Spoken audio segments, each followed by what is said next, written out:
గడిచినటువంటి వారానికి నిర్గమాకాండంలో కనబడేటువంటి తొలి భక్తులు ప్రధానమైన ప్రామాణికమైనటువంటి కొంతమంది జీవితాన్ని మనందరం కూడా పరిశీలించడానికి దేవుడు కృప అందించాడు.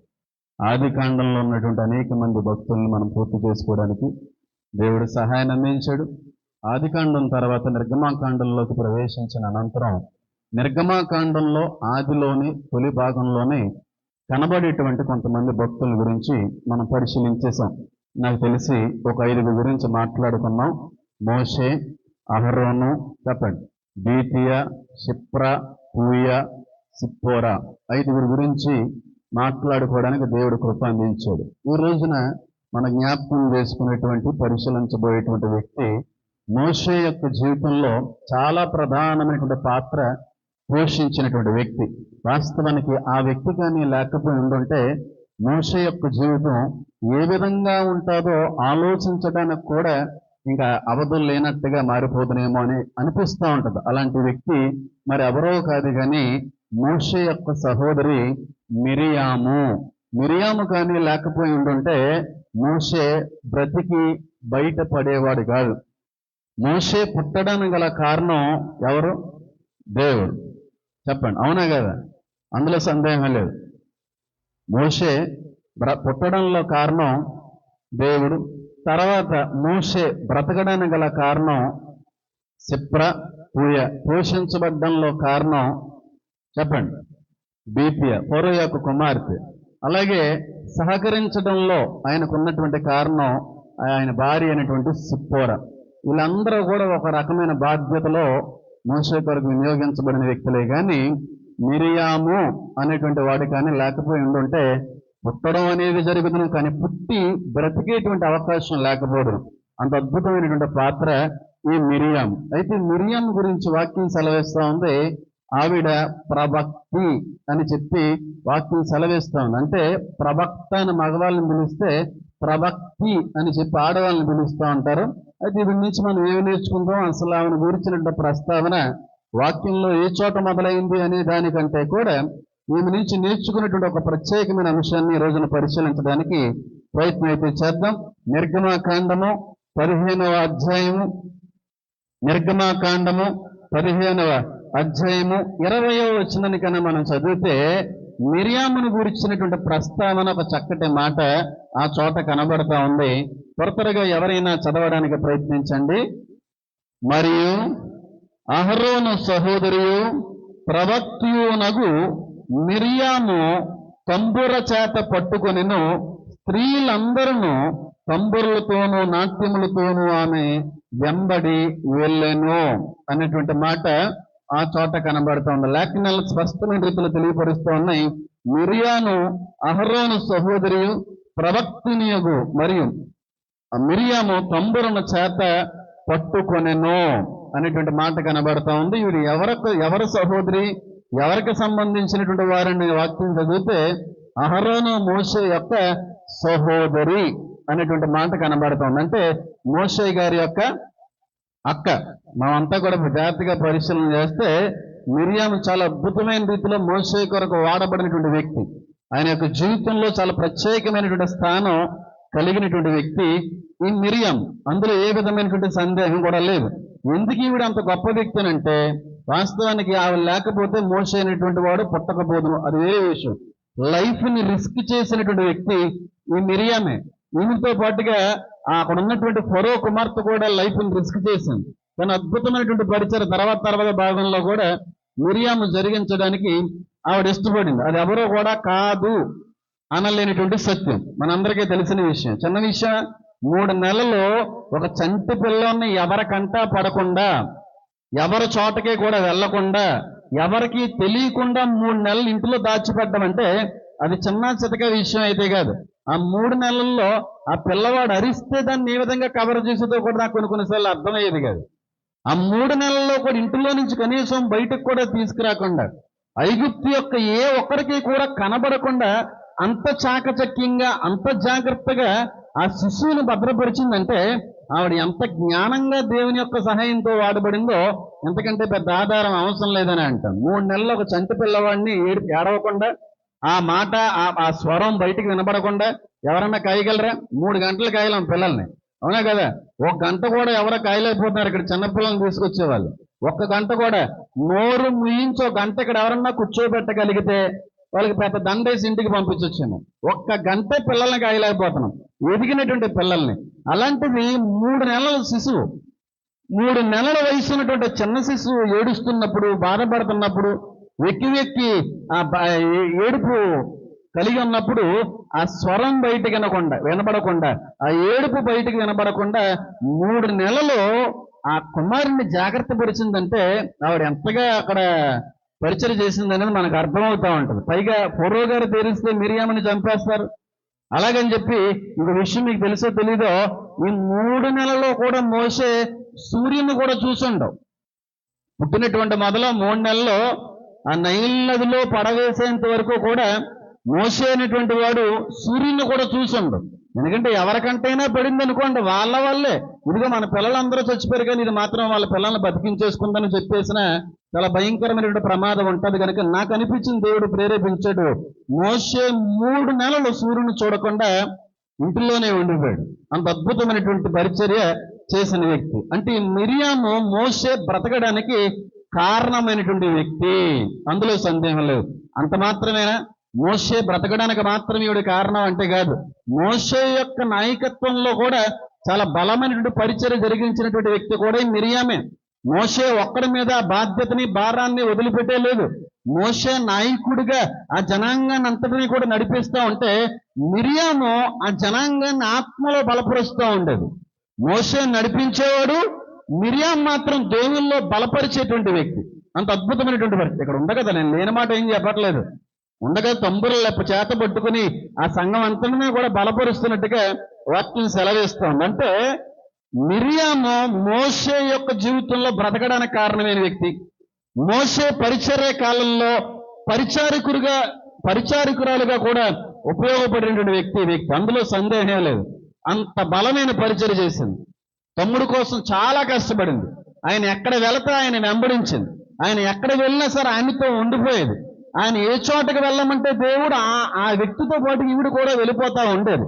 పైగా నాకెందుకులే, నాకేం పని ఉందిలే, మా తమ్ముడు చూసుకుంటున్నాడు కదా సంఘాన్ని, మా తమ్ముడు చూసుకుంటున్నాడు కదా జనాంగాన్ని, నాకెందుకు అన్నట్టుగా ఎప్పుడు కూడా లేదు. కానీ తమ్ముడు దేవుని యొక్క మాటని గౌరవించి నడిపిస్తూ ఉంటే అక్క మాత్రం ఆ సంఘాన్ని బలపరుస్తూ ఉండేది. ఆ జనాంగాన్ని దేవుల్లో కట్టడానికి ఆవిడ తీవ్రమైనటువంటి పరిచర్య ప్రయాస పడుతూ ఉండేది. ఎన్ని విధాలుగా మిరియాం గురించి మాట్లాడుకున్నప్పటికీ కూడా ఆవిడ గురించి తక్కువే అంటాను. అంత అద్భుతమైనటువంటి పాత్ర, అంత అద్భుతమైన ప్రవక్తి, అంత అద్భుతమైనటువంటి వ్యక్తి కూడా ఈ మిరియామే. అయితే వీడి గురించి ఎలా చదువుతున్నప్పుడు, ఈ వచనం చదివిన ప్రతిసారి కూడా నేను చాలా ఆనందిస్తూ ఉంటాను. నేను ఆనందిస్తున్నానంటే మన ఆత్మీయ తండ్రి గారి వచనం చదివినప్పుడు ఇంకెంత ఆనందించేవారో నా మనసుకు కూడా ఇంకా గోచరం కాదేమో అంటాను. చాలా ఆనందం వేస్తూ ఉంటుంది. ఎందుకంటే ఒక సేవకుడు దేవుడి పనిలో వెళ్తా ఉంటే ఆ సేవకుడే కుటుంబం అంతా కూడా సేవకు పరిచర్య చేస్తున్నారంటే సేవకుడికి అది సంతోషించే విషయం కాదంటారా? ఒక సేవకుడు దేవుడి పరిచర్యలో నిమగ్నం అయిపోతే, ఒక సేవకుడు దేవుడి యొక్క పనిలో నిమగ్నమై వెళ్ళిపోతా ఉంటే ఆ ఇంటి వారందరూ కూడా మాకెందుకులే అన్నట్టుగా కాకుండా మనవాడు పరిచర్య చేస్తున్నాడు, మనవంతు సహకారాన్ని అందించాలి, మనవంతు పరిచయం చేయవలసిన అవసరం ఉందని చెప్పి కుటుంబం అంతా కూడా దేవుని పనులు వాడబడుతున్నారు అనుకోండి. ఒక సేవకుడికి అది సంతోషించే విషయం, దుఃఖపడేటువంటి విషయం.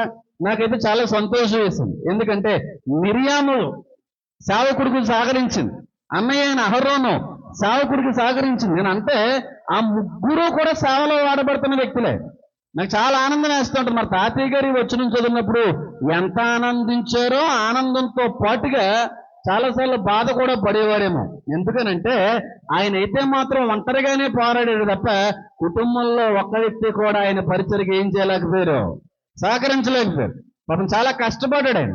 ఈ వచనం చదివినప్పుడు ఖచ్చితంగా తాతయ్య గారు ఆత్మలో ఆనందిస్తూ దుఃఖపడి కూడా ఉండుంటారు.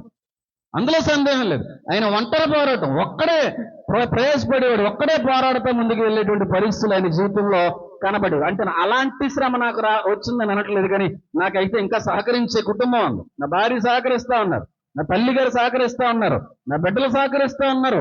అందరూ కూడా సహకరించబట్టి ఈ రోజున ఎంతవరకు అయినా సరే నేను రాగలిగాను. కానీ తాతయ్య గారి విషయంలో మాత్రం ఆయన ఒంటరి పోరాటమే పోరాడారు. ఎవరు సహకరించేవారు కాదు.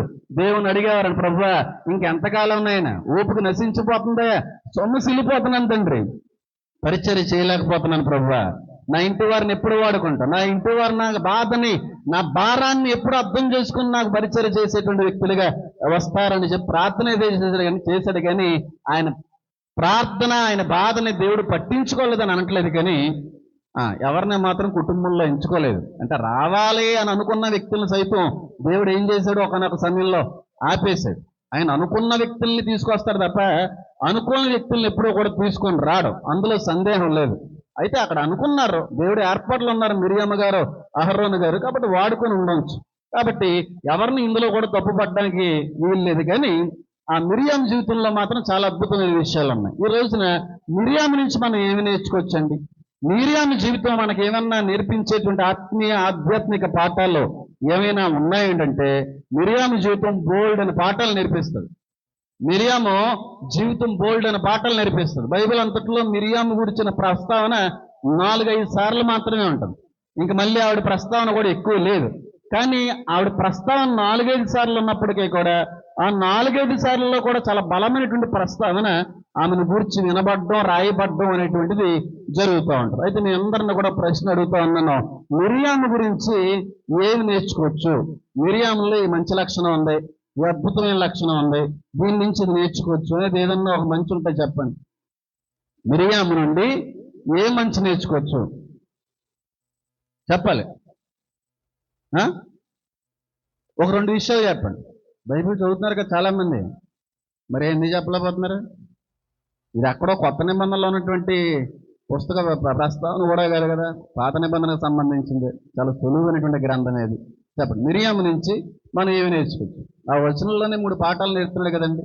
ఆవిడ గొప్ప ఆరాధికురాలు, ఆవిడ గొప్ప గాయని, అవునా కదా? చాలా గొప్ప ఆరాధికురాలు. అంత గొప్ప ఆరాధికురాలు అంటే అంత గొప్ప ఆరాధికురాలు. రెండోది, ఆవిడ ఒక గాయని, బాగా పాటలు పాడుతూ ఉంటుంది. మూడోది, ఆవిడ ఒక ప్రవక్త కూడా. ఆవిడ దేవుడు మూలంగా మాట్లాడేటువంటి వ్యక్తి మిరియాం. ఇంకా మాట్లాడుకుంటూ వెళ్ళిపోతే చాలా మంచి విషయాలు ఉన్నాయి. అయితే ఈ రోజున మోషే బ్రతికి బయటపడ్డాడంటే దానికి కారణం మాత్రం మిరియామే. సంఘం అంతటినీ బలపరుస్తూ ఉందంటే, మోషే యొక్క నాయకత్వంలో సర్వ సమాజాన్ని కూడా దేవుల్లో నడిపిస్తూ ఉందంటే దానికి కూడా మిరియామే. దేవుని మూలంగా మాట్లాడుతూ, దేవుని మూలంగా సంఘాన్ని హెచ్చరిస్తూ, ఎప్పటికప్పుడు సరైనటువంటి విధి విధానాల్లో నడిపించడంలో కారణం కూడా మిరియామే. ఎప్పటికప్పుడు సంఘం బలహీనపడుతున్నప్పుడు, సంఘం నిరుత్సాహపడుతున్నప్పుడు, సంఘం ఒంటరైపోతున్నప్పుడు, సంఘం బాధపడుతున్న సమయంలో కూడా ఈ మిరియాము దేవుని యొక్క పాటల ద్వారాగా ఎప్పటికప్పుడు ఆదరణ అందిస్తూ ఉంది. ఇంత గొప్ప వ్యక్తిని దేవుడు కొట్టేశాడు, ఇంత గొప్ప వ్యక్తిని దేవుడు కొడతాడు. చాలా మంచి వ్యక్తి, చిన్న చితక వ్యక్తి కాదు, పైగా ఆవిడ ప్రవక్తి, మోషే గారి అక్క, సంఘాన్ని నడిపించిన ఒక నాయకురాలు, ఆరాధికురాలు, గొప్ప గాయకురాలు. ఇంతకు మించినటువంటి ఇంకా అనుభవాలు ఇంకా బైబిల్ గ్రంథంలో ఏ స్త్రీకి కూడా లేవు అన్నట్టుగా నడిపించబడిన వ్యక్తి. ఇంత అద్భుతమైనటువంటి పరిచర్య మోషే కోసం చేసినటువంటి అక్క అయినప్పటికీ కూడా అక్కను కూడా చూడకుండా కొట్టేశాడు దేవుడు. అక్కను కూడా చూడకుండా కొట్టాడు. మిరియాముని పిలుచుకుంటాడు దేవుడు. మిరియాము, నీతో నాకు పని ఉంది, ఒకసారి లోపల రా అని చెప్పి గుడారములో తీసుకుని వెళ్ళి దేవుడు వార్నింగ్ ఇస్తాడు. మిరియాముకి వార్నింగ్ ఇస్తాడు. అది మామూలు వార్నింగ్ కాదు, దెబ్బకి లైన్లోకి వచ్చేస్తుంది. మళ్ళీ ఎప్పుడూ కూడా పొరపాటు చేయలేదు, మళ్ళీ ఎప్పుడూ కూడా తప్పిదం చేయలేదు. అలాంటి స్ట్రోక్ ఇస్తాడు దేవుడు మిరియాముకి. అంత గొప్పగా వాడబడిన వ్యక్తి. ఈ రోజున మోషే నీ దేవుడు అంత ప్రేమిస్తున్నాడంటే ఆ మోషే బ్రతకడానికి కూడా కారణమైన వ్యక్తి ఈవిడే. అన్ని అద్భుతమైనటువంటి విధానాల్లో పరిచర్యకు సహకరించి దేవుని కొరకు వాడబడినటువంటి వ్యక్తిని కూడా చూడకుండా దేవుడు మిరియాముని మొత్తేస్తాడో. మిరియాముని దేవుడు ఎందుకు మొత్తాడు? మిరియాముని దేవుడు ఎందుకు పిలుచుకుని వార్నింగ్ ఇచ్చాడు? ఆవిడ చేసిన తప్పేంటి అనేది కానీ ఆలోచన చేస్తే, సంఖ్యాకాండాన్ని కానీ మనం పరిశీలించినట్టయితే ఆ తప్పు ఆ చోట మనకు కనబడతా ఉంటది. సంఖ్యాకాండము 12వ అధ్యాయము, సంఖ్యాకాండము 12వ అధ్యాయము 10వ వచనానికైనా చదివితే అక్కడ మాట కనబడుతుంది. ఎవరైనా త్వరగా చదవండి. మేఘమును ఆ ప్రత్యక్షపు గుడారం మీద నుండి ఎత్తబడిను. నేను చదువుతున్నాను. 7వ వచనం నేను చదువుతాను. అతడు నా ఇల్లంతటిలో నమ్మకమైన వాడు. నేను గూఢభావములతో కాదు, దర్శనమిచ్చి ముఖాముఖిగా అతనితో మాట్లాడుదును. అతడు యెహోవా స్వరూపమును నిదానించి చూచును. కాబట్టి నా సేవకుడైన మోషేకి విరోధముగా మాటలాడుటకు మీరు ఎలా భయపడలేదనను. యెహోవా కోపము వారి మీద రగులు కొనగా ఆయన వెళ్ళిపోయాను. మేఘమును ఆ ప్రత్యక్ష గుడారం మీద నుండి ఎత్తబడిను. అప్పుడు మిరియాము హిమము వంటి తెల్ల కుష్టు గలదాయను. అహరోను మిరియాం వైపు చూచినప్పుడు ఆమె కుష్టు గలదిగా చెప్పండి కనబడేను. ఎలా అయిపోయిందంటే మిరియాము అంతంతగత్తి కూడా, అంత అద్భుతమైన నాయకురాలు కూడా, అంత అద్భుతమైన అభిషక్తురాలు కూడా, అంత అద్భుతమైన ప్రవక్త యొక్క సహోదరైన ప్రవక్త అయినప్పటికీ కూడా దేవుడు మొత్తేశాడు మిరియామని. పైగా మొత్తడం అంటే ఏదో వచ్చేసి మొత్తడం కాదు, పిలుచుకొని మరీ మొత్తాడు. ఒకసారి ఇద్దరు రండి, ఒకసారి ముగ్గురు రండి అని చెప్పి గుడారం బయట వరకు ముగ్గురిని పిలుచుకొని ఈయన మాత్రం ప్రత్యేకంగా లోపల పిలుచుకుంటాడు. ఏంటమ్మా, ఏంటి ఎగస్ట్రా చేస్తున్నావు, ఓవర్ యాక్షన్ చేస్తున్నావు అంటే ఏంటి మోషన్ ఏదో అన్నావంట అని చెప్పి ఒకే ఒక్క మాటని నా ఇల్లంతట్లో నమ్మకమైన వాడు నా మోసే అని చెప్పి కుష్టు తెప్పించి మళ్ళీ పొరపాటును కూడా అక్కడ ఉండకుండా వెళ్ళిపోయాడు. అంత అద్భుతమైన పరిచర్య చేసింది, అన్ని విధాలుగా సహకరించిన వ్యక్తి, అంత అద్భుతమైన అభిషక్తురాలు, గొప్ప నాయకురాలు, అన్నిటికీ మించి దైవజనురాలు కూడా. అది కూడా దేవుని ఏం చేయలేకపోయింది, ఆపలేకపోయింది. ఏం చేసింది మిరియాం అంటే మోషే మీద తప్పు మోపింది. అది ఉన్న విషయమా లేని విషయం అన్న తర్వాత, ఆవిడ మాట్లాడింది నిజమా అబద్ధమా అన్న తర్వాత, కానీ ఒక అభిషక్తుడి మీద తప్పు ఎప్పుడైతే మోపిందో ఆ అభిషక్తుడు నిలబెట్టినటువంటి దేవుడు మాత్రం చెప్పండి ఊరుకోలేకపోయాడు. వెంటనే మొత్తేశాడు. అంత ఆ స్త్రీని కూడా చూడకుండా ఎప్పుడైతే కుష్టు వచ్చేసిందో శరీరం అంతా కూడా హిమం వల్లే తెల్లగా మారిపోయింది. అప్పుడు మోషే మళ్ళీ బ్రతిమాలుకుంటాడు, ఆయన క్షమించండి అయ్యా, మా అక్క తెలిసి తెలియక ఏదో తప్పు చేసింది, ఏదో తెలిసి తెలియక ఒక మాట అంటే అన్నది, ఆవిడని బట్టి కాదు కానీ నా ముఖం చూసైనా సరే నా అక్కని క్షమించంటే అప్పుడు మళ్ళీ క్షమిస్తాడు దేవుడు. అంత అద్భుతమైన వ్యక్తిని దేవుడు మొత్తడంలో ఉన్న కారణం ఏంటి తెలుసా? నమ్మకమైనటువంటి సేవకుడి మీద ఏం మోపింది? తప్పు మోపింది. నమ్మకమైన సేవకుడే కదా మోషే, మామూలు సేవకుడే. ఆయన ఎంత నమ్మకవేడిగా వాడు కాకపోతే దేవుడంతటా దేవుడే నా ఇల్లు అంతటిలో కూడా నమ్మకమైన వాడు మోషే అన్నాడు. నేను మాట చెప్తున్నాను, జాగ్రత్త గుర్తుపెట్టుకోండి. ఎవరైతే నమ్మకంగా పనిచేస్తూ ఉంటారో, ఎవరైతే దేవుని కొరకు ఏది కూడా ఆశించకుండా దేవుని యొక్క పనిలో నిమగ్నమైపోతా ఉంటారో, ఎవరైతే కేవలం దేవుని యొక్క పిలుపు మేరకు వచ్చి దేవుని కొరకు మాత్రమే కష్టపడతా ఉంటారో అట్టి వ్యక్తుల మీద మాత్రం నోరు పాడేసుకుంటే మాత్రం తోలు తీసేస్తాడు దేవుడు. జాగ్రత్త. నోరు అదుపులో లేకపోతే తోలు తీసేస్తాడు, మామూలుగా ఉండదు. మళ్ళీని నువ్వు ఎవరిని పడితే వాళ్ళతో మాట్లాడినట్టుగా దేవుడి ఏర్పాటులో ఉన్నటువంటి సేవకులతో మాట్లాడే విషయంలో చాలా జాగ్రత్తగా ఉండాలి. నువ్వు ఎంత నమ్మకమైనవాడు కాదండి. అబ్రహాము దేవుడు, ఇస్సాకు దేవుడు అనేది పక్కన పెట్టి మోషే దేవుడు అని పిలిపించుకునేటువంటి అవకాశం ఇచ్చిన మోషే వద్దన్నాడు. అబ్రహాముకి ఇచ్చిన వాగ్దానాన్ని తీసేసి మోషే నీకు ఇస్తాను, నువ్వు నా మాటను తప్పుగా అంటే నాకు వద్దు, నాకు అబ్రహాముకి ఇచ్చిన వాగ్దానం కూడా వద్దు, నీ నామ మహిమార్థమైన రీతిలో నేను జీవిస్తే చాలయ్యా అని చెప్పి భౌతిక సంబంధమైన వేటిని కూడా కోరకుండా పరిచర్య చేయగలిగాడు. కాబట్టి దేవుడు అన్నాడు, నా ఇల్లు అంతట్లో కూడా ఎలాంటి వాడంట ఆయన నమ్మకమైన వాడు. వాళ్ళకి డబ్బు మీద ఆశ ఉండదు. నమ్మకమైన సేవకులు డబ్బు కోసం పరిచర్య చేయరు. నమ్మకమైనటువంటి సేవకులు సంఘం మీద ఆధారపడరు. నమ్మకమైన సేవకులు కానుకల మీద ఆధారపడరు. నమ్మకమైన సేవకులు ఏదో వస్తుందని ఆశించి పరిచర్య చేయరు. నమ్మకమైన సేవకులు దేవుని నామ మహిమార్థమైన పరిచయ కోసం మాత్రమే వాడబడతారు. ఒకవేళ అలాంటి నమ్మకమైన సేవకులు కానీ నీ జీవితంలో ఎదురైతే వాళ్ళతో మాత్రం చాలా జాగ్రత్తగా ఉండే. నోరుంది కదా, నాలుగు ఉంది కదా, పెదాలు ఉన్నాయి కదా అని చెప్పి ఏది ఆశించకుండా వాడబడేటువంటి సేవకులతో కూడా అందరితో మాట్లాడినట్టుగా మాట్లాడేవనుకో, నీ పరిస్థితి ఏమైపోతుందో గోచారం ఇయ్యమంటాను నేను. ఇంకా అర్థం కాదేమో నీ పరిస్థితి. జాగ్రత్త సుమే. కొంతమంది ఉంటారు, అందరూ సేవకులు కాదనేవారు తాతయ్య గారు, అందరూ దైవజనులు కాదనేవారు తాతయ్య గారు, అందరూ అభిషక్తులు కాదనేవారు తాతయ్య గారు. కొందరు మాత్రమే సేవకులు, ఆ కొందరులో కొంతమంది మాత్రమే ఏర్పాటులో పిలుపులో ఉన్న వాళ్ళు ఉంటారు. ఒకవేళ ఆ పిలుపులో ఉన్న అభిషక్తుల జోలికి వచ్చి మాత్రం జాగ్రత్తగా మరిచి ఇష్టానుసారమైన రీతిలో ఉంటే మాత్రం దేవుడు, నువ్వు భక్తి చేసావు, నువ్వు ప్రార్థన చేసావు, నువ్వు ఉపవాసాలు చేసావు, నువ్వు అంత పరిచయం చేసావు, ఇన్ని విధాలుగా సహకరించావు, ఇన్ని సంవత్సరాల నుంచి దేవుళ్ళు ఎదుగావు, ఏం పట్టించుకోరు. ఒకవేళ సేవకుడు నమ్మకమైన వాడైతే, సేవకుడు ఏది ఆశించకుండా దేవుడి కొరకు పనిచేసేటువంటి వాడైతే, వాడి జోలికి మాత్రం పొరపాటును కూడా మీరేం చేయకండి, పోకండి.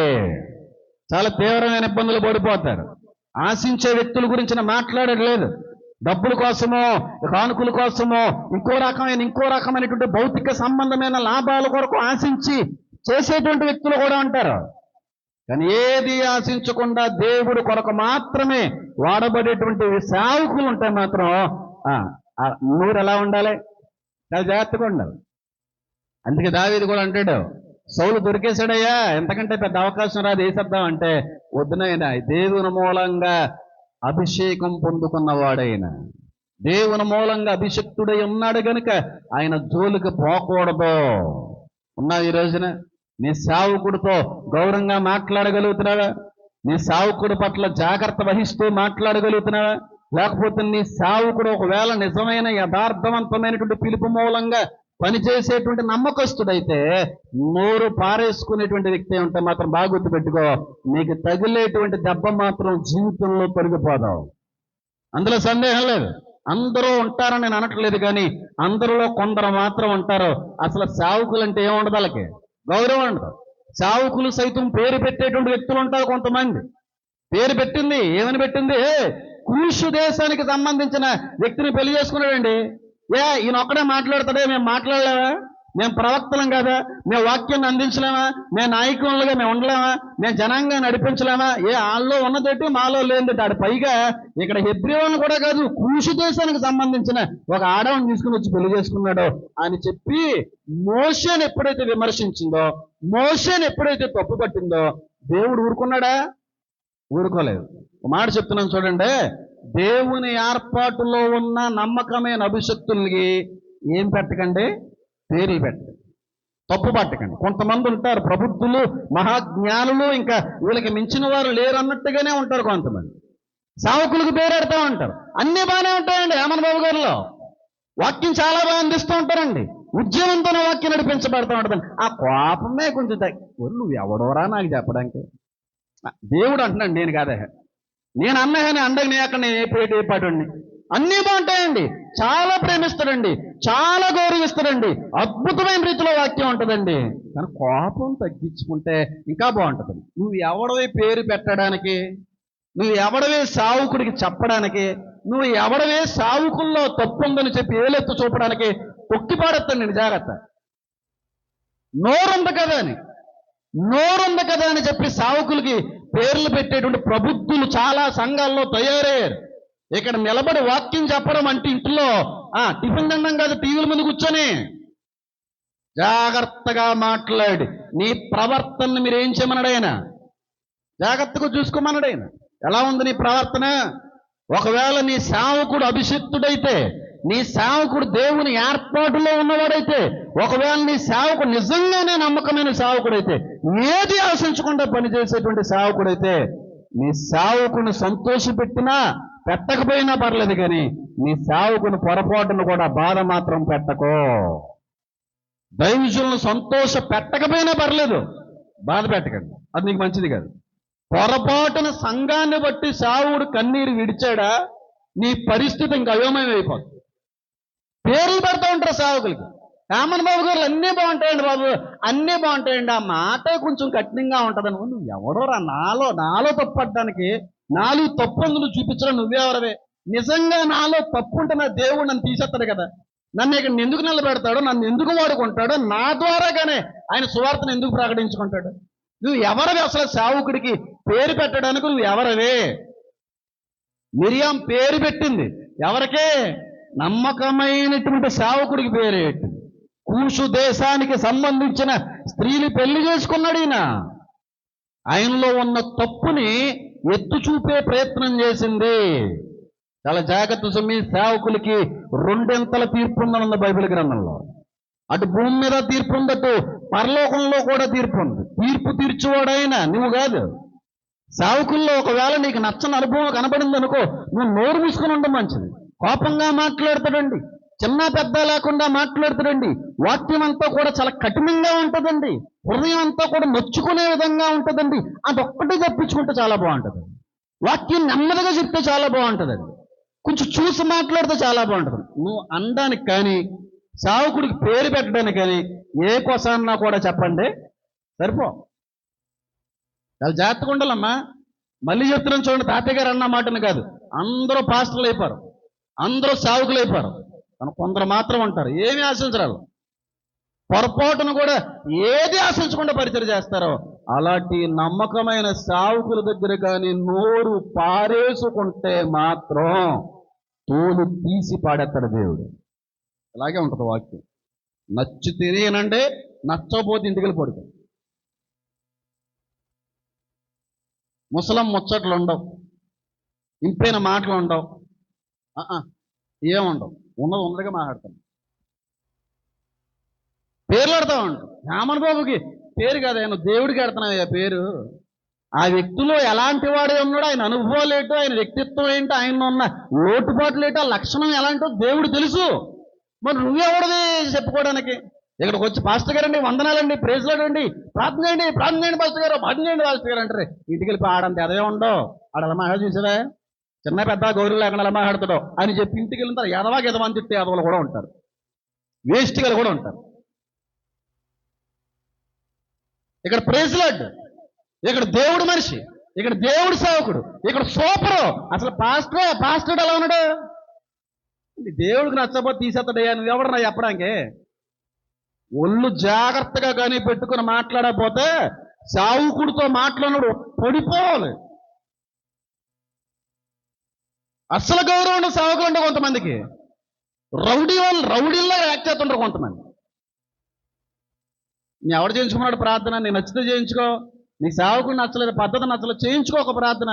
ఇక్కడేమో ప్రైజ్ లడ్డు, ఇక్కడేమో ఒంగోనికి దండాలు, ఇంటికి వెళ్ళిన తర్వాత ఏమో సేవకుడు అలాంటి ఇలాంటి అని తిట్టుకుంటున్నావా?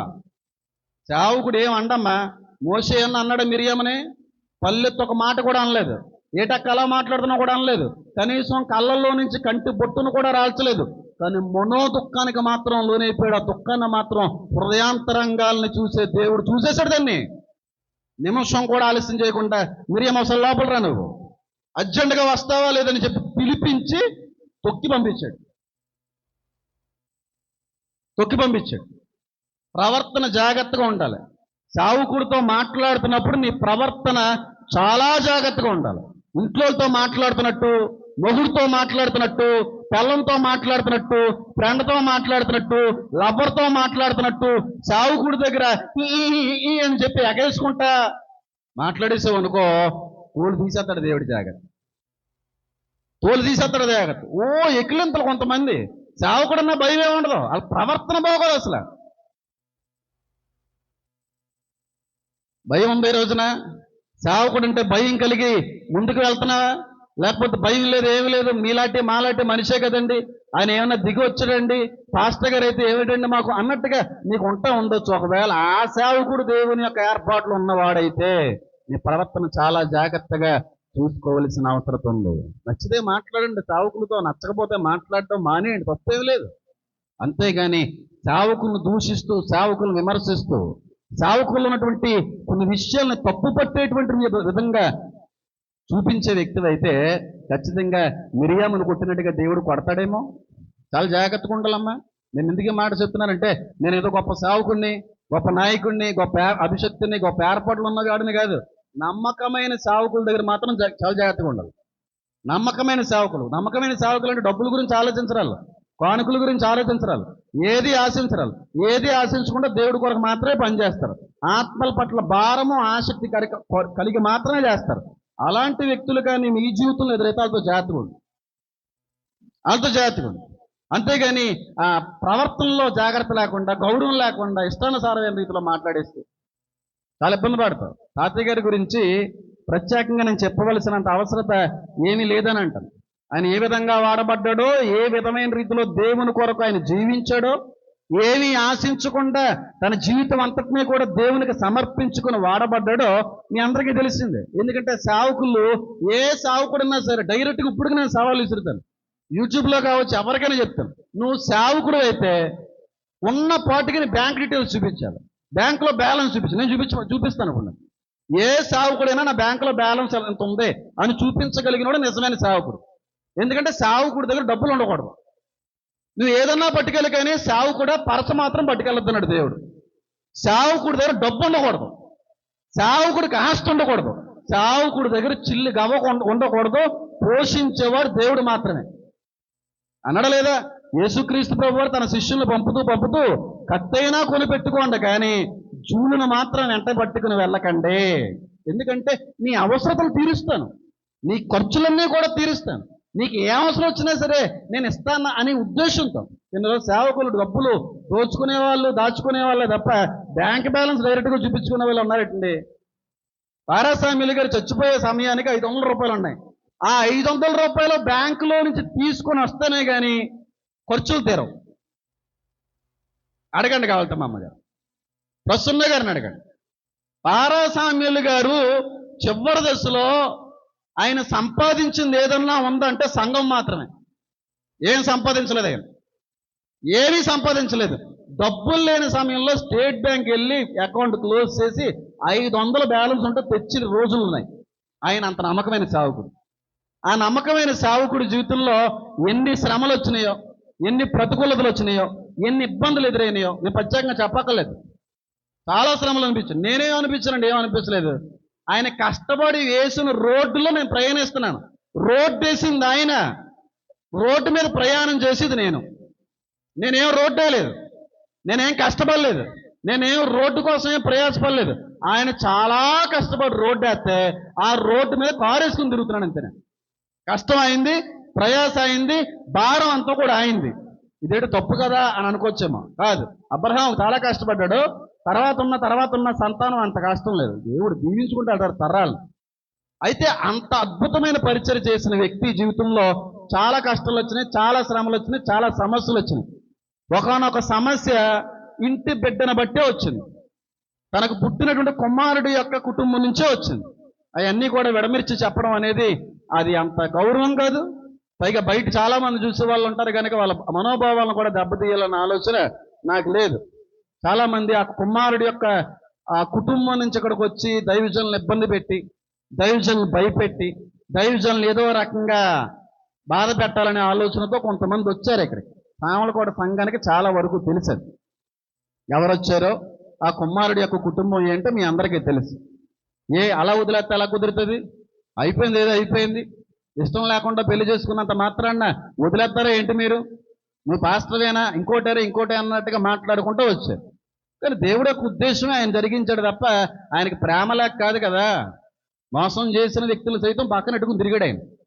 ఆయనకి ప్రేమ లేకపోవడబెట్టి, ఆయనకి క్షమాపణ లేకపోవడబెట్టి. అయితే ఒకనొక సమయంలో వాళ్ళు తట్టుకోలేక ఆ ఊరు నుంచి ఒక 20 మందిని 30 మందిని తీసుకుని వచ్చేసి ఆయన భయపెట్టి ఏదో రకంగా ఇబ్బంది పెట్టాలన్న ఆలోచన కలిగి ఉన్నారు.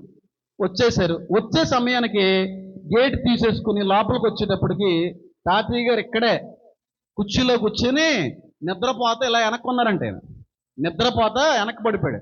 ఎందుకంటే ఆయన ప్రయాస వేరు కదా, చాలా కష్టపడేవాడు. ఆయన ట్రావెలింగ్ ఎక్కువ. ఆయన ట్రావెలింగ్లోనే బోల్డ్ అంత కష్టం అంటారు. ఆ ట్రావెలింగ్ చేసి వాక్యాన్ని అందించి అందులో వృద్ధాప్య దశకు వచ్చేసినా సరే నిద్రపోవడానికి కూడా సమయం ఉండేది కాదు. కాబట్టి మీరు ఎప్పుడన్నా గమనించేవారో లేదో, వాక్యం చెప్పడానికి ముందు ఇక్కడికి వచ్చి కూర్చునేవాడు. కానీ వాక్యానికి ముందే ఆయన ఏమంటారు వాటిని, కునిపాట్లు పడతా ఉండేవాడు. నిద్రపోతూ ఉండేవాడు, అలా కళ్ళు మూసుకుంటూ ఉండేవారు. పాస్టర్ గారండి అని లేపితే లెగిసేవారు.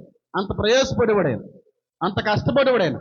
అలాగా వయసును బట్టి నీరసించిపోయి ఆ కుర్చీలో అలా నీరసంగా ఉండాలి, వెనక్కి పడుకుంటే మెడ అంతా కూడా వెనక్కి తిరిగి పడుకున్నాడు. ఇలాగ కుర్చీలో పడుకున్నాడు ఆయన. అప్పుడు ఒక 20 మంది 30 మందిని వేసుకొచ్చారు ఒకరు దీని మీద గొడవ దిగడానికి. ఆ వచ్చిన వ్యక్తిలో పెద్ద ఆవిడంటే ఆవిడ, వీళ్ళందరికీ టీమ్ హెడ్ అంటే ఆవిడ. ఆ టీమ్ అంటే ఈ గుమ్మం దగ్గరకు వచ్చాడు. పాస్టర్ గారు కుర్చీ మీద వెనక్కి పడుకొని ఉన్నారు. పాస్టర్ గారండి ఒకసారి లెగండి అంటే చాలా బాగుండు. అలా అనలేదంట. ఆవిడ తెచ్చుకున్నటువంటి కొన్ని పేపర్ల నుంచి, ఏ డాక్యుమెంట్లు, ఓ పేపర్ తీసి ఇలా అందంట మేడని. లేగు అని చెప్పి ఎటకారంగాని తులుక్కుపడి భయపడ్డాడు ఆయన. పడుకుంటే గోరంతా వెనక్కి వెళ్ళిపోతా ఒక పేపర్ తీసి ఇలా అంటే ఎలా ఉంటుంది? ఆవిడ తెచ్చుకున్న పత్రాలు డాక్యుమెంట్లు ఏంటో నాకు తెలియదు, నువ్వు దగ్గర చెప్తే తెలిసింది నాకు ఈ విషయం. నేను పట్టించుకోను, ఇంట్లో విషయాలు పట్టించుకున్నా, బయట విషయాలు పట్టించుకున్నాను. నేను ఏంటో జాగ్రత్తగా నేను ఉంటాను చాలు. బోరలాగా అందంట పేపర్తో. లేగు పాస్టర్ అని పేపర్తో ఇలా అందంట. తాతయ్య గారు భయపడి లెగిసిపోయారు. తర్వాత ఏదో వాగ్వాదం జరిగింది, తర్వాత ఏదో సమర్థింపులు ఇవన్నీ కూడా సెటిల్మెంట్లు అయిపోయింది. అలాగ ఏ వ్యక్తి అయితే వచ్చి దైవజనుడు పడుకున్న సమయంలో మెడ మీద పేపర్ ఎట్టి ఇలాగ అన్నదో, తర్వాత 10 రోజులకి కాకినాడ హాస్పిటల్కి వెళ్తా మధ్యలోనే చచ్చిపోయింది. 24 గంటలు ఇప్పంట. నాకు తెలియదు, ఎవరో చెప్తే తెలుసు. ఏ వ్యక్తి అయితే నమ్మకమైనటువంటి సేవకుడి దగ్గరకు వచ్చి అగౌరవంగా ప్రవర్తించిందో ఆ వ్యక్తి 10 రోజుల్లో లేకుండా పోయింది. ఇది లేని మాట కాదు, అవాస్తవం అంతకంటే కాదు. ఆ ముసలోడు దేవుడి మీద భారంతో వాక్యం చెప్పాలన్న ఆసక్తితో కష్టపడి యూరినేషన్ అయిపోయినా, ఎక్స్క్రీషన్ అయిపోయినా వెళ్ళిపోయాడు పరిచర్కి. కొంతమంది పరిచయం చేసేవారు పాపం తెలియకుండానే అయిపోయేది పాపం ఆయనకి. అలాగే అయిపోయినప్పుడు ఒక వ్యక్తి చిరాకు పడ్డాడు. ఏంటి ముసలోడు ఇక్కడికి వచ్చి ఇలా చేస్తున్నాడు. ఒకప్పుడు పాస్టర్ గారండి పాస్టర్ గారండి పాస్టర్ గారండి చెప్పి కౌగులించుకొని ముద్దులు పెట్టేసుకుని ప్రార్థనలు పొందుకున్న వ్యక్తే. కానీ ఒకనొక సమయానికి పాస్టర్ గారు బలహీన పడిపోయి అని తెలియకుండానే మలమూత్ర విసర్జన జరిగిపోయిన సమయంలో చిరాకు పడ్డాడు. ఏట్రా బాబు ఇలా వచ్చేస్తున్నాడు ముసలోడు, ఇంట్లో కూర్చోవచ్చు కదా అని అన్నాడు. ఆ వ్యక్తి దుబాయ్లో ఉరేసుకుని చచ్చిపోతే ఆయన శవం ఇంకా ఇండియా రాలేదు.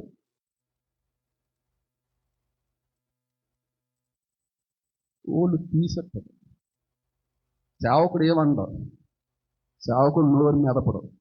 రివెంజ్ ఈజ్ మైన్ అన్న దేవుడు. పగ తీర్చుకుట నా పని అన్నాడు. పగ తీర్చుకొనుట నా పని అన్నాడు. నా అభిషక్తును ముడితే నా కనుపు ముట్టినట్టే. పూలు తీసేస్తాడు. పిచ్చి అసలు అయిపోయింది. సేవకుడు జాగ్రత్తగా మసులుతాడు.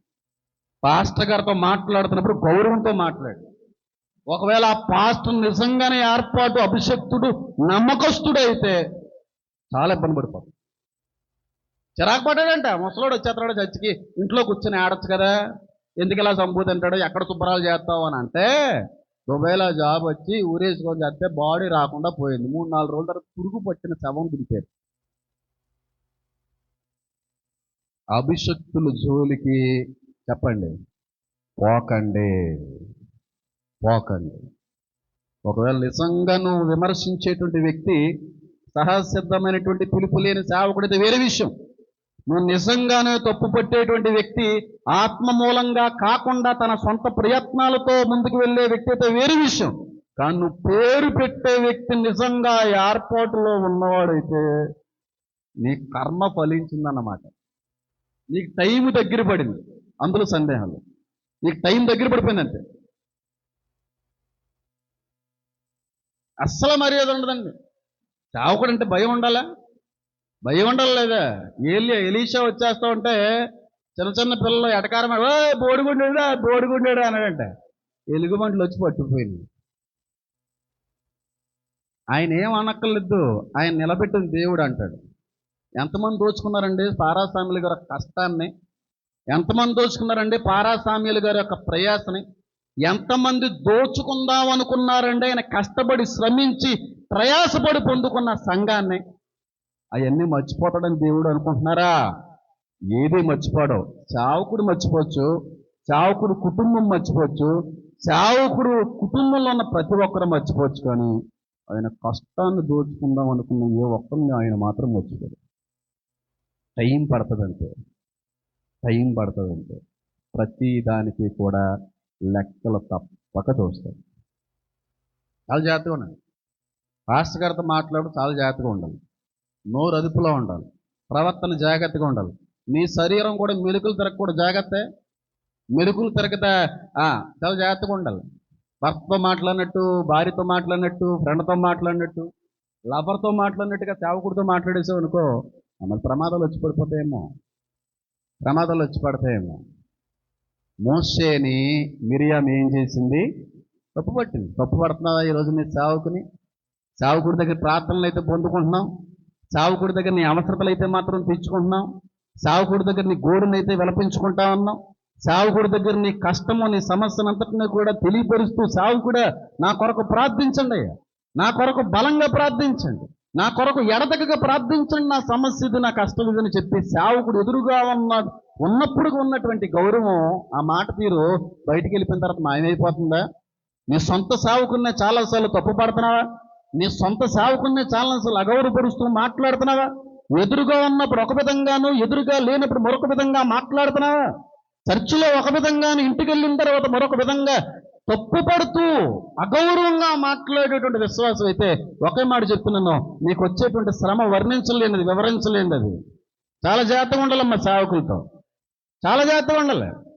అంతేగాని నోరుంది కదండి ఓ అందరూ ఇలాగ ఉంటారని నేను అనట్లేదు. కొందరు మాత్రం చాలా టాప్ యాక్టర్స్ ఉంటారు, ఇంకా వాళ్ళకి ఆస్కార్లు కూడా సరిపోయేమో, ఎంతకంటే పెద్ద ఏమన్నా ఇవ్వాలేమో, దానికి మించి ఎంత బాగా యాక్ట్ చేస్తుంటారు పాస్టర్ గారండి. అది బాబాయ్ మామూలుగా ఉండదు బాబాయ్ యాక్షన్. ఆడంత ఎదవలేడు, ఆడు కనీసం గౌరవం ఉందండి. అది పాస్టర్లా మాట్లాడతాడా? పాస్టర్ ఉండి అలాంటి పదం ఏంటి? ఆ భావజాలం ఏంటి? అంత అంత అంత ఖండితంగా మాట్లాడడం ఏంటి? ఆ వయసు ఏంటి? నేను ట్రైనింగ్ పొందితే ఖండితంగా మాట్లాడాలి లేదని అది వెళ్ళదు. ఆయన వాడబడుతున్నప్పుడు, ఆయన వాడుకుంటున్నప్పుడు నా చేతిలో ఏమంటది? ఆయన ఆధీన స్వాధీనంలో తప్ప. పేరు పెడుతున్నావా? కోపం తగ్గించుకోవాలని హేమన్ బాబు గారు, ఈ మాట కొంచెం జాగ్రత్తగా ఉంటే చాలా మంచిదండి. హేమన్ బాబు గారు, పెద్ద చిన్న కూడా చూడాలండి. పెద్ద చిన్న ఎప్పుడుగా చూడను, చచ్చి వరకు చూడను. పెద్దని చిన్నని నేను ఎప్పుడు గౌరవించను. క్యారెక్టర్ ఉన్నవాడు ఏమీ లేనోడైనా గౌరవించను. కోట్లు సంపాదించిన క్యారెక్టర్ లేదనుకో, మనిషిలో కూడా చూడండి. పెద్ద చిన్న చూడాలని ఎక్కడ లేదు. నేను అసలు గౌరవించను. ఆడి క్యారెక్టర్ మంచితనం పరిశుద్ధత ఉంటే చాలా గౌరవించాను. క్యారెక్టర్ లేకుండా కోట్లు సంపాదించినా ఎవడో లెక్క చేయను. నేను ఎవరిలో లెక్క చేయను. డిప్యూటీ సీఎం రమ్మంటేనే రా ఒబ్బే అన్నాను నేను. అది పరిస్థితి. కాబట్టి పాస్టర్ గారి పేర్లు అడ్డం ఏం చేయాలి? అర్జెంటుగా మీరు చెప్పండి, మానేయండి. అంతేగాని ఇదిగో అదిగో అని చెప్పి ఆయనకే నీతులు చెప్పేస్తున్నావు నువ్వు, ఆయన్నే తప్పుపడేస్తున్నావా వాళ్ళ దగ్గర వీళ్ళ దగ్గర, ఆయన గురించి చులకనగా మాట్లాడుతున్నావా వాళ్ళ దగ్గరికి వెళ్ళినప్పుడు, అగౌరవంగా ప్రవర్తిస్తూ అగౌరవంతో కూడినటువంటి పదజాలాన్ని దైవజనుల గురించి నువ్వు ఎక్కడైనా ప్రత్యక్షంగా పరోక్షంగా మాట్లాడినా అది నీకు మాత్రం చెప్పండి శ్రమే.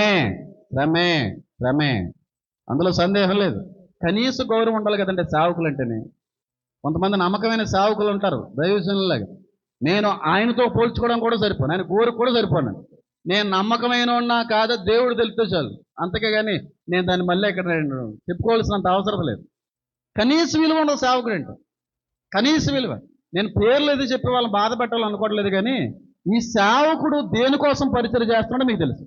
రోజుకు ఒక 4-5 కాల్స్ వస్తే మీటింగ్ ఎక్కడికి వెళ్ళను నేను రాను, ఏమనుకోకండి. టైం ఉన్నప్పుడు దేవుడు ప్రేరేపిస్తే వస్తాను.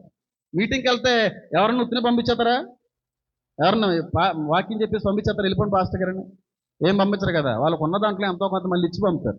రోజుకి అన్ని మీటింగ్ కాల్స్ వస్తాయి. ఎక్కడికి వెళ్ళను నాకు దేవుడు అప్పచెప్పిన పనిలో నేను జరిగించుకుంటే వెళ్తే చాలు. అంతేగాని అది ఏదో వస్తుంది అక్కడ ఏదేదో పొందుకుంటాం అనేది ఏమి ఉండదు. ఎక్కడికి వెళ్ళే ప్రసక్తే లేదు, ఎక్కడికి వెళ్ళే ఆలోచన లేదు. తెలుసు చాలామందికి హేమన్ బాబు యొక్క పరిచయం ఏ విధమైందో తెలుసు, ఆయన విధానాలు ఎలా ఉంటాయో తెలుసు, ఆయన నమ్మకంగా పనిచేస్తున్నాడో లేదో తెలుసు, ఆయన ఏం ఆశించేస్తున్నాడో చేయట్లేదో మీకు తెలుసు, ఆయన సేవలోకి ఎందుకు వచ్చాడో కూడా తెలుసు. ఎవరు పంపించారో తెలుసు, ఎవరు మూలంగా వాడబడుతున్నారో కూడా తెలుసు. అలాంటి సేవకుడికి అడుక్కునేవాడి కంటే కూడా దరిద్రంగా అన్నాడు ఒక వ్యక్తి. బాధపడ్డాను నేను. కానీ తర్వాత మళ్ళీ క్షమించమన్నాను అనుకోండి, చెప్తున్నాను, క్షమించమన్నాను. వాళ్ళ మీద నాకు ఏదో శ్రమ కోపం రావాలన్నది ఏమీ లేదు, కోపం అంతకంటే లేదు. కనీసం అడుక్కునేవాడిలా చూసిన గౌరవం కూడా చూడకుంటున్నాను. అవన్నీ చెప్పి వాళ్ళని బాధ పెట్టడం నాకు ఇష్టం లేదు. కానీ ఏదో రాగంపేటలో ఏదో అవసరం వచ్చింది జస్ట్ దేవుడు అడగమన్నాడే తప్ప వాళ్ళు చేయించినా సరే చేయించుకునే సేవకుడు ఏం కాదు. అసలు సమస్య లేదు. నా కుటుంబం అది కాదు, మా అమ్మగారు అంతకంటే అది కాదు. ఏదో కష్టపడో ఏదో ప్రయాసపడో ఏదో రకంగా మనం చేయించుకోవాలి తప్ప వాళ్ళతో చేయించుకోవడం ఏంట్రా అని చెప్పి అనే వ్యక్తే. అది వాళ్ళకి కూడా తెలుసు.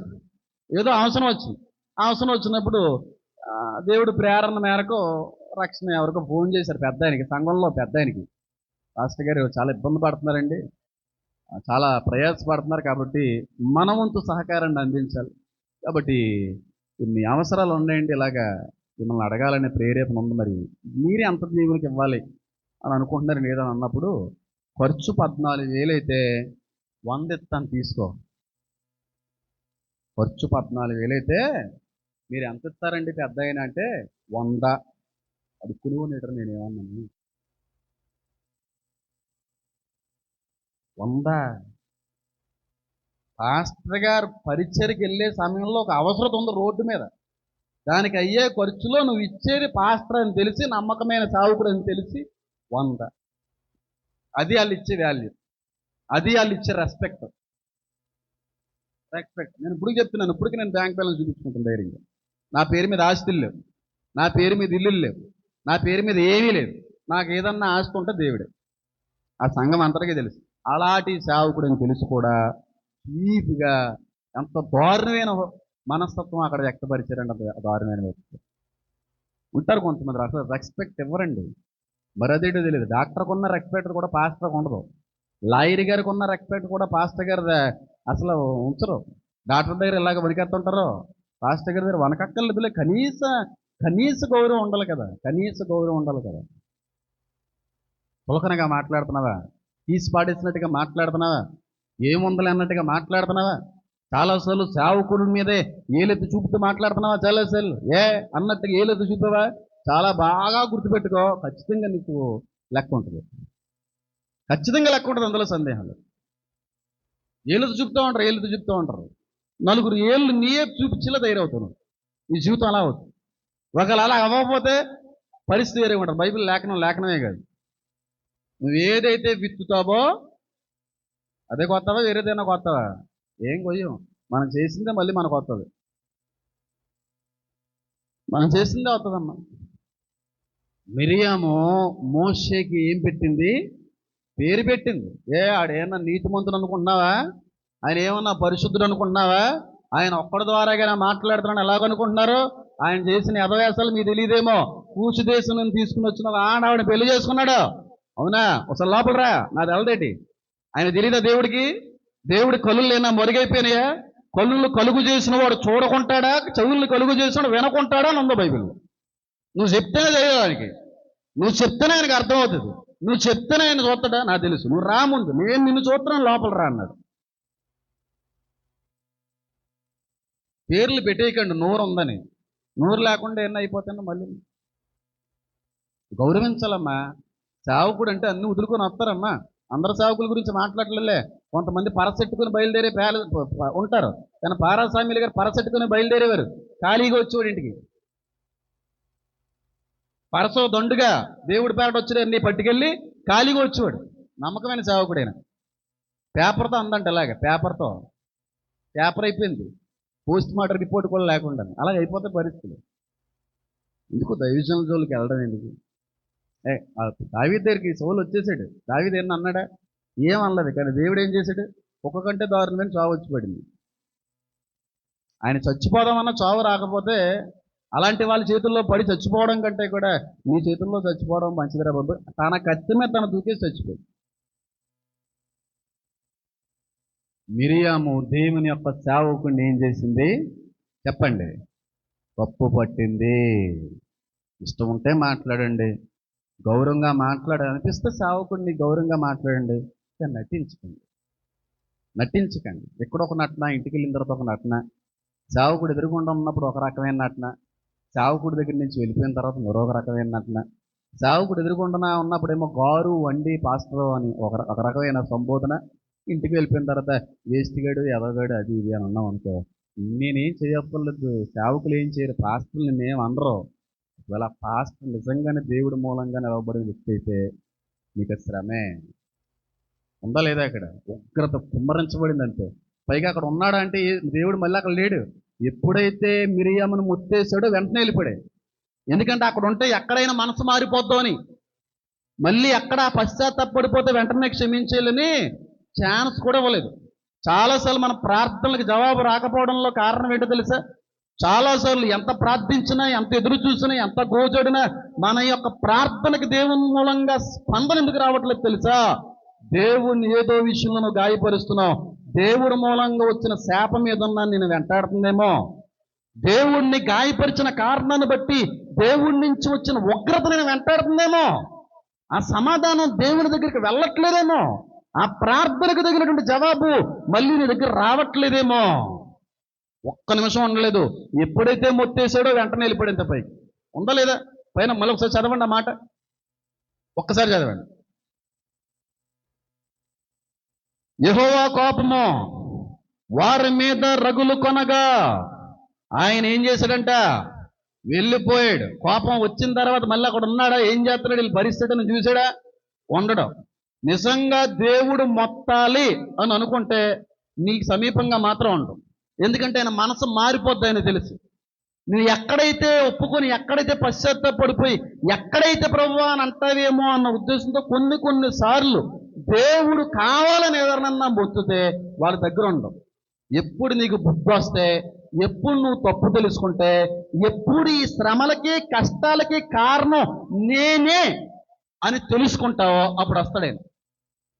నీ తప్పు నువ్వు తెలుసుకోలేనంత కాలము, నువ్వు ఏ కారణాన్ని బట్టి ఇన్ని శ్రమలు అనిపిస్తున్నావో, సమస్యలు అనిపిస్తున్నావో, ఎంత బాధలు అనిపిస్తున్నావో, దాన్ని నువ్వు తెలుసుకునేటువంటి ప్రయత్నం చేసి దానికి తగిన కారణం నువ్వు తెలుసుకునేంత వరకు దేవుడు నీ దగ్గరికి మాత్రం రాడు.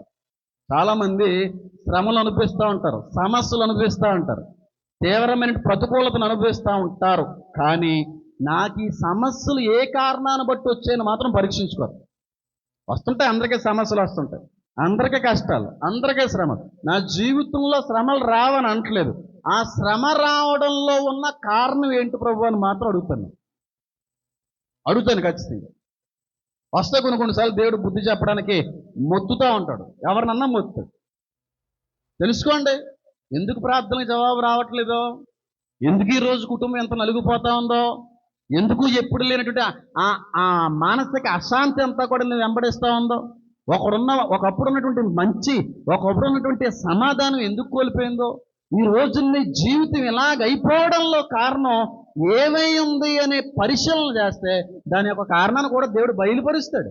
తెలుసుకో, అలాంటివి ఏమన్నా ఉన్నాయేమో, అప్పుడు అర్థమవుతుంది. అమ్మో, ఆ రోజు నేను అన్న మాటకు నేను అనిపిస్తున్నానా, ఆ రోజు నేను సేవకుడు ఏలెత్తు చూపాను, ఈ రోజు నన్ను వెంటాడుతుందన్నమాట ఈ బాధ అంతా కూడా. ఆ రోజు అందరి ముందు కూడా చులకన చేసి మాట్లాడాను, ఈ రోజు వరకు కూడా ఉగ్రత దేవుడు నా నుంచి దూరపరచలేదన్నమాట. అమ్మో, అదే కారణమా అని తెలుసుకుని నువ్వు పశ్చాత్తపడి ఒప్పుకుంటే ఖచ్చితంగా నువ్వు బాగుపడు. అంతేగాని నాలో ఏం తప్పు ఉంది, ఆయన అలా మాట్లాడబట్టే కదా నేను మాట్లాడాను, ఆయన అలా మాట్లాడకూడదు కదా నువ్వు అంటానికి సరిపో. తీర్పు తీర్చువాడు యెహోవాయే, తీర్పు తీర్చకుడి. అప్పుడు నీకు నువ్వు కూడా తీర్చబడు. తీర్పు తీరిస్తే నీకు తీర్పు తీరుస్తాడు. సేవకుడికి అసలు తీర్పు తీర్చకండి. సేవకుడి దగ్గర అసలు తీర్పు తీర్చే మాటలు మాట్లాడి.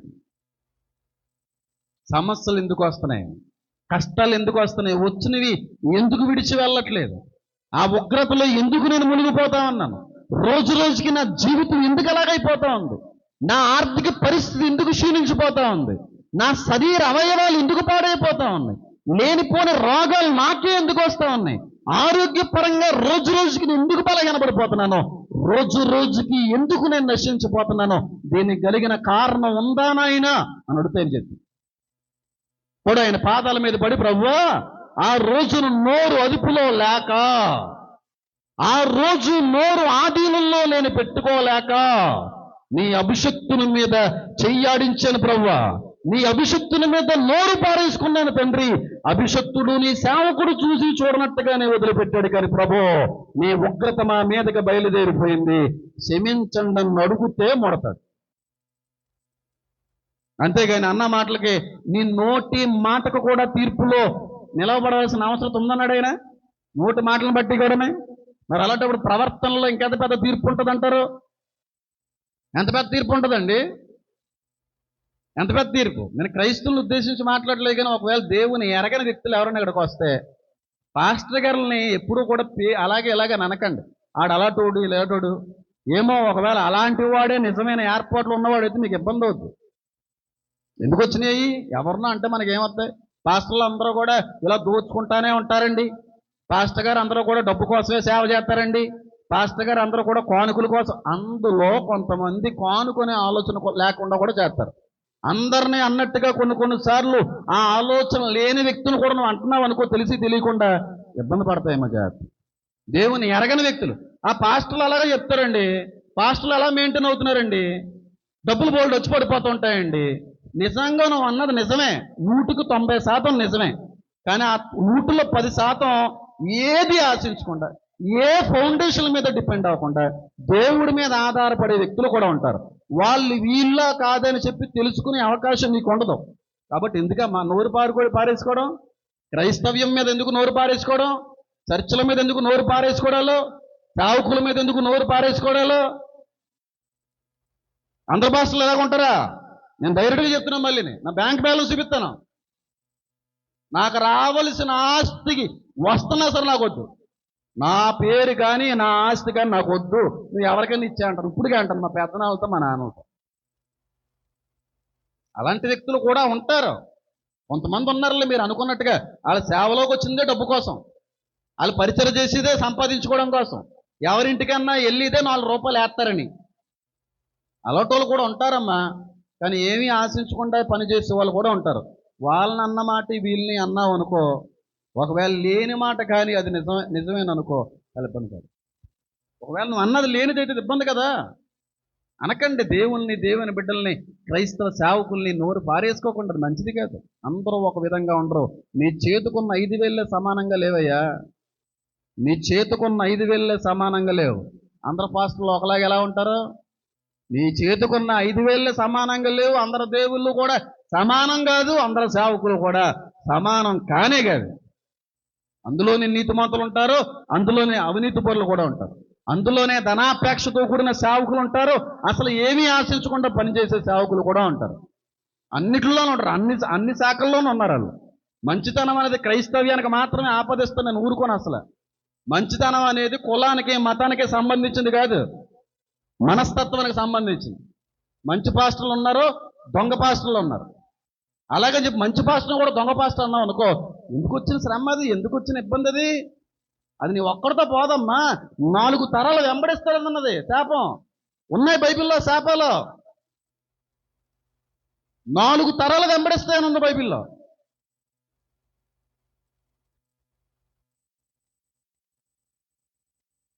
మొన్న ఒక ముఖ్యమంత్రి గారి పేరు చెప్పనులే, చెప్తే మా వాళ్ళు ఫీల్ అవుతారు. ఆయన అంటున్నారు, మొన్న కూడా కదా నేను రాత్రి చూసినట్టు నన్ను రీల్, నేను కొన్ని బై మిస్టేక్ వస్తూ ఉంటాయి కదా, అప్పుడు చూశాను. ఏంటంటే ఆయన ముఖ్యమంత్రి, ఆయన అంటాడు కదా, వాళ్ళ దేవుడిని ప్రస్తావిస్తూ వాళ్ళ దేవుడి మీద ఆయనకున్న గౌరవం, ఈ దేవుడి జోలికి వస్తే అప్పుడే ఉంటుంది శిక్ష, వాళ్ళ దేవుళ్ళు అయితే ఇంకో జన్మలో శిక్షిస్తారేమో, కానీ ఈ దేవుడు వెంటనే శిక్ష వేసేస్తాడని ఒక ముఖ్యమంత్రి గారు అన్నారు. కొన్ని చాలా సంతోషమే. అంటే వాళ్ళకున్న ఆలోచన ఏంటంటే ఇంకో జన్మలో తీర్పు ఉంటుంది కదా, బైబిల్లో తీర్పు అనేది ఉంది కదా, అప్పుడు ఇప్పుడో తీర్పు ఉంటుందని. అసలే కాదండి, అసలే కాదు. తీర్పులో కాదు, తీర్పు వేరు. భూమి మీద అనుభవించుకోవలసినవి కూడా అన్నీ కూడా భూమి మీద అనుభవించుకోవాలి. పని భూమి మీద చేసిన పనులకి భూమి మీద కొన్నిసార్లు మొత్తపడతాము, మొత్తించుకో ఉంటాం కూడా. తీర్పు వేరమ్మా, తీర్పు వేరది. చాలా బేగెత్తాడు తీర్పు. ఏ దేవుడైనా సరే తీర్పు బేగేస్తాడో లేదో నాకు తెలియదు, కానీ ఈ దేవుడు చాలా బేగెత్తాడు, చాలా బేగెత్తాడు. ఎందుకు ఈ మాట చెప్తున్నానంటే, ఒక పాస్టర్ గారు ఒక పెద్ద సామాజిక వర్గానికి సంబంధించినటువంటి వీధిలో ఆయన సేవ చేస్తున్నాడు, వాక్యాన్ని అందిస్తా ఉన్నాడు, సువార్త ప్రకటించుకుంటూ వెళ్ళిపోతున్నాడు. అయితే ఆ సామాజిక వర్గంలో ఉన్న పెద్దలందరూ కూడా పాస్టర్ గారి యొక్క వర్గ సంబంధికులు కాదు. వర్గం అంటే పచ్చి భాషలో మాట్లాడక్కర్లేదు, కులం కాదు. కాబట్టి పాస్టర్లందరూ కూడా నేను చిన్న చిన్న దళితుల్లో ఉన్న కులం, చాలా పెద్ద పెద్ద క్యాస్టులు ఉన్న పాస్టర్ కూడా, అంటే కులంతో మాకు సంబంధం లేదు, సేవకులు మాత్రమే మేము, కులాలతో సంబంధం ఏం లేదు. అయితే మరి అక్కడ క్యాస్ట్ ఫీలింగ్ అనేది, అంటే కొంతమందికి చులకన కదా, దేవుణ్ణి నమ్ముకున్న వాళ్ళంటే అమెరికా దేవుడు, మాలోడు దేవుడు, మాదిగోడు దేవుడు. ఎక్కడ రాస్తున్నారా బాబు? మాలోడు దేవుడు, మాదిగోడు దేవుడు, అమెరికా దేవుడు అని. మరి అమెరికా వాడు కనిపెట్టిన ఫోన్ ఎందుకు వాడుతున్నావు? సిగ్గు లేకపోతే సరి. అమెరికా వాడు కనిపెట్టిన ఫ్యాన్ కింద కూర్చున్నా, అమెరికా వాడు వాడిన బలుపు లేకపోతే సరిగ్గా చదవడం ఏడదు నీకు? అమెరికా వాడు తయారు చేసిన కళజోలు లేకపోతే కనీసం చూడడం రాదు నీ ముఖానికే. అమెరికా దేవుడు, అమెరికా దేవుడు కాదు, యావ సృష్టికి కూడా ఏక దేవుడు నా ప్రభువైన యేసు. గట్టిగా చపలు కొడుతూ నేను మహింపడతాం. ఆయన అమెరికాకో, పాకిస్తాన్కో, లండన్కో సంబంధించిన దేవుడు కాదు, కానీ సర్వ సృష్టికి కూడా దేవుడు ఉన్నవాడైనా. క్రైస్తవి అంటే చిన్నచూపు. అమెరికా వాళ్ళండి, అమెరికా మతం వచ్చేసిందండి. అమెరికా మతం కాదమ్మది, మార్కునిది. అమెరికా నుంచి వచ్చిన ఏవి కూడా రాకూడదంటే ప్యాన మానే, అది మానే, లైట్ మానే, సెల్ల మానే. ఈ రోజు నీ పిల్లలు ఇంగ్లీష్ మీడియంలోనే చదవాలా? ఏ దుంపల బల్లో చదవకూడదా? మరి ఇంగ్లీష్ మీడియం ఎవరు తెచ్చింది? నువ్వు తిరిగే బస్సు ఎవరు తెచ్చింది? నువ్వు ఎక్కే ట్రైన్ ఎవరు తెచ్చిందిరా? అన్నీ అమెరికా వాడికి కావాలి, కానీ అమెరికా వాళ్ళు నమ్ముకున్న దేవుడు మాత్రం చిన్న కులపోళ్ళు. మరి హాస్పిటల్కి వెళ్ళినప్పుడు, హాస్పిటల్కి వెళ్తావు కదా, బెడ్ ఎక్కుతావు కదా, ఐసీయూలోకి వెళ్ళినప్పుడు బ్లడ్ అవసరం అవుతుంది కదా, అప్పుడు అడగచ్చు కదా, ఏముండే నా కులానికి సంబంధించిన బ్లడ్ మాత్రం ఎక్కించండి అడుగు. సాయంత్రం దండ ముడిపోద్దా నీకు? నా కులానికి సంబంధించిన బ్లడ్డే కావాలి. చేపలు అమ్ముకోవడం వస్తారు తట్టెట్టుకుని, ఆ చేపలోడు కూడా మీ కులం అయితేనే కొను. ఏయ్ నువ్వు మా కులమేనా? మీ కులమేనండి. అయితే ఓ చేప ఎక్కువే, 20 రూపాయలు పచ్చిలో వేయించుకుంటుంది, ఇంకో 4 వేసే, ఇంకో 4 వేసే అంటది మొఖం. కొన్నిది 1/2 కేజీ వంకాయలే 4 సార్లు కూడా ఎత్తుంటుందండి, బెండకాయలు కూడా ఎత్తుంటుంది. అక్కడ కులాలు కనపడవు. చేప దగ్గర కులం లేదు, కోడి మాంసం దగ్గర కులం లేదు, రేషన్ దగ్గర కులం లేదు, బ్లడ్ దగ్గర కులం లేదు. దేవుడు నమ్ముకో అంటారా అంటే ఆ దేవుడు అమెరికా దేవుడు అండి, చిన్న కులానికి సంబంధించిన దేవుడు అండి. మరి ఎందుకు వచ్చిందో ఈ భావన, ఈ తులకనతనం ఎందుకు వచ్చిందమ్మా? అమ్మ ఒకప్పుడు నేను హైందువుడినే, నా సర్టిఫికెట్ మీద ఇప్పటికి కూడా ఇండియన్ హిందూ అని ఉంటుంది, క్రిస్టియన్ ఏమి ఉండదు. మా వెనకాల మా తాతగారు హైందువుడు, వినాయకుడు బొమ్మలు చేసేవారు. మా నాన్నగారు శివభక్తులు, ఒంటి కాలం మీద తపస్సు చేసేవాళ్ళు. నేను చేసిన హోమాలు ఎవరో చేసి ఉండరు. మీరు హోమాలు నూనెతో చేశారేమో, నేను బంగారం వేసి చేశాను. అందరూ అక్కడి నుంచి వచ్చినలే, లేటుగా తెలుసుకున్నాం అంతే. అందరూ అక్కడి నుంచి వచ్చినాను. చిన్న కులం గిన్న కులం అని అనకండి, అందరూ పెద్దోళ్ళవే, చిన్న చిన్నోళ్ళు ఎవరో కాదు. చిన్న కులం అండి, చిన్న కులం అండి, దేవుని నమ్ముకోవడానికి చిన్న కులం అండి. ఆ కులం అంటేనే దేవుని నమ్ముకుంటారండి. దేవుడు దేవుడు అంటారేంటి? మనుషులతో సంబంధం ఉండేది దీనికి. ఆ రుచి చూస్తే నీకు తెలుస్తుంది, రుచి చూస్తే తెలుస్తుందండి. ఎందుకు వచ్చిన కులానికినే దేవునికి సంబంధం ఏంటండి? ఒకప్పుడు హైందవ్యం గురించి నేను చులకం చేసి మాట్లాడలేదు, నేను ఎప్పుడు గౌరవిస్తాను. అందరిలాగా హైందవ్యాన్ని, హైందవ గ్రంథాలు తిడతా ఉంటారు, వాళ్ళని నేను తిడతా ఉంటాను. అలా అనకండి, నీకు అవసరం అని చెప్పి ఎవరిని విమర్శించలేదు. రాధా మనోహర్ దాస్ని కూడా ఇప్పుడు విమర్శించలేదు. నాన్నగారు మీరు 2 ఇద్దరు కూర్చొని భోజనం చేద్దాం అన్నాను. నాన్నగారిని పిలుస్తున్నాను రాధా మనోహర్ దాస్ని. ఇప్పటికి రాజమండ్రి మన గోదావరి దగ్గరకు వస్తే నాకు ఇన్ఫర్మేషన్ వస్తే వెళ్ళి పిల్లలనుకున్నాను. అప్పటికే నేను ఎక్కేసే ట్రైన్. నాకు ఎవరి మీద కోపాలు, బాధలు ఇలాంటివి ఏముండవు. అయితే ఒక సేవకుడు పరిచయం చేసుకున్నాడు, ఏదో వీధిలో పరిచయం చేసుకుంటూ వెళ్ళిపోతున్నాడు ఆయన. అయితే ఆ వీధి అంతా కూడా పెద్ద కులానికి సంబంధించిన బృందాలన్నీ బతుకుతున్నాయి అక్కడ. ఈయన కూడా కొంచెం పెద్ద కులానికి సంబంధించిన వ్యక్తే. ఈయన పొద్దున్న ఇల్లు ఎక్కడో ఉంటుందంట, ఇల్లు ఎక్కడో ఉంటుందంట, కానీ చర్చి ఎక్కడో కట్టుకున్నాడు ఆయన. అయితే పొద్దున్నే బస్ దిగి ఆ బస్ స్టాండ్ నుంచి చర్చి వరకు కూడా నడుచుకుంటూ వచ్చి తాళాలు తీసుకుని అప్పుడు సంఘం వచ్చే సమయానికి సిద్ధంగా ఉండేవాడు ఆయన. అలాగా రోజు వారంలో 2 రోజులు అలాగే బస్ స్టాండ్ దిగి మందిరం వరకు నడుచుకొని వచ్చి ఇలా పరిచయం చేసుకుని మళ్ళీ వెళ్ళిపోయేవాడు. అలా వెళ్ళిపోయి వస్తున్నటువంటి సమయంలో ఆ మేడ మీద ఉన్నటువంటి కొంతమంది కడిగేసిన ఉల్లిపాయలు, లేదంటే కోసేసిన బెండకాయ ముక్కలు, వేస్ట్ అంటూ ఉంటుంది కదా, ఉల్లిపాయలు కోసాను ఒక తొక్క అదంతా గిన్నెలో వేస్తారు కదా వాటర్లో, బెండకాయలు కోసిన ఏం చేసిన వాటితో నీళ్ళేసిందంట. వీడు పాస్టర్ గారు నడిచి వెళ్తుంటే మేడ మీద నీళ్ళేసిందంట. పాస్టర్ గారిని పడిపోయాయి బెండకాయ ముక్కలు, ఉల్లిపాయ తొక్కలు ఇవన్నీ పడిపోయి వెళ్ళిపోయేది ఆవిడ లోపలికి. ఏమని కూడా కాదు, లోపలికి వచ్చేసి షర్ట్ ఇప్పేసి మళ్ళీ ఆరబెట్టుకుని కొంచెంసేపు లోపలికి వచ్చి వాకింగ్ చెప్పేవాడు. అలా చేస్తూనే ఉన్నారు వాళ్ళు. కొన్ని రోజులకి ఆ బెండకాయ ముక్కలు, ఉల్లిపాయ తొక్కలు కాస్త ఇంట్లో చిన్నపిల్లలు పుట్టారంట. చిన్నపిల్లలు డైపర్లు కూడా వేసేసింది. అంటకుండా సైతం దవడ మీద చాలాసార్లు అంటుకుంది ఆయన, పైనుంచి పడింది. ఏమనలేదు. సో వీళ్ళందరూ మారాలయ్యా, ఇప్పటికన్నా నేను ప్రేమను తెలుసుకోలేయా అని పరిచయలు వెళ్ళిపోయాను. కొన్ని దినాలకి, ఇంకా కొన్ని దినాలకి నేను ఆడవాళ్ళు ఉన్నారు కాబట్టి నేను చెప్పకూడదు అంత అసహ్యమైన కూడా వాళ్ళ మీద ఇచ్చేవాడు. బాధపడలేదు. కుటుంబాన్ని చెప్పేవాడు కాదు, భార్య దగ్గర చెప్పేవాడు కాదు, సంఘం దగ్గర మాట కూడా అనేవాడు కాదు, ఏమనేవాడు కదా. ఆయన పని చేసుకుంటూ వెళ్ళిపోయేవారు, ఆయన పని చేసుకుంటూ వెళ్ళిపోయారు, ఆయన పని చేసుకుంటూ వెళ్ళిపోయారు, ఏమీ అనలేదు. కానీ 1 సంవత్సరంన్నర తర్వాత ఆ ఇంట్లో దొంగలు పడ్డారు. దొంగలు పడినోళ్ళు ఏ బంగారమో, ఏ వడ్డానాలో, ఏ గొలుసులో పట్టుకుపోతే బాగానే ఉంటుంది. కానీ ఆ దొంగ బంగారంతో పాటుగా 3 సంవత్సరాల చంటి పిల్లని, 18 సంవత్సరాల పెద్ద కుమారుణ్ణి, భార్య భర్తని పీకులు కోసి వెళ్ళిపోయాడు. ఆడ దొంగ కూడా కాదు, సైకో.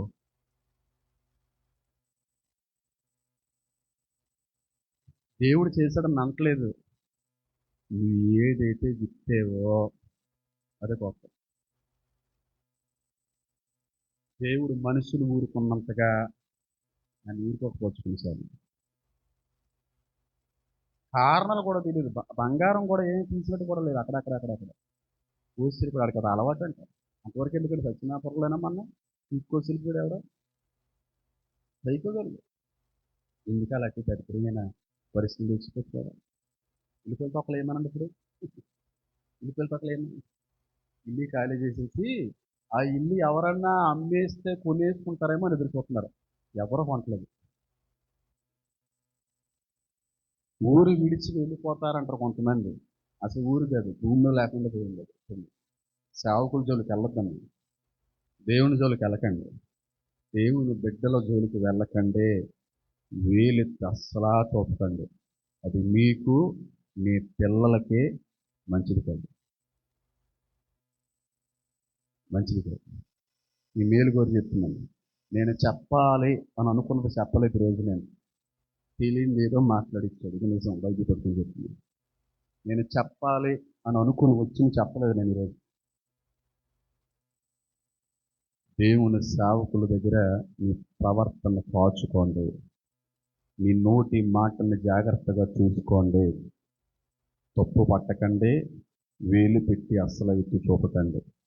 క్రైస్తవ్యాన్ననే కాదు, ఎవరిని ఏమనుకుంది. అందులో దేవుని బిడ్డలు పౌరలే, కానీ ఆయన పౌరం కాదు, యోధా గోత్రపు సింహము. గట్టిగా చపలు కొడుతూ కళ్ళు మూసుకోండి చిన్న ప్రార్థన చేసుకుని ముందుకు వెళ్దాం. అదే నా తండ్రి, నా ప్రభు, నీ వందనాలు, స్తుతులు, స్తోత్రములు.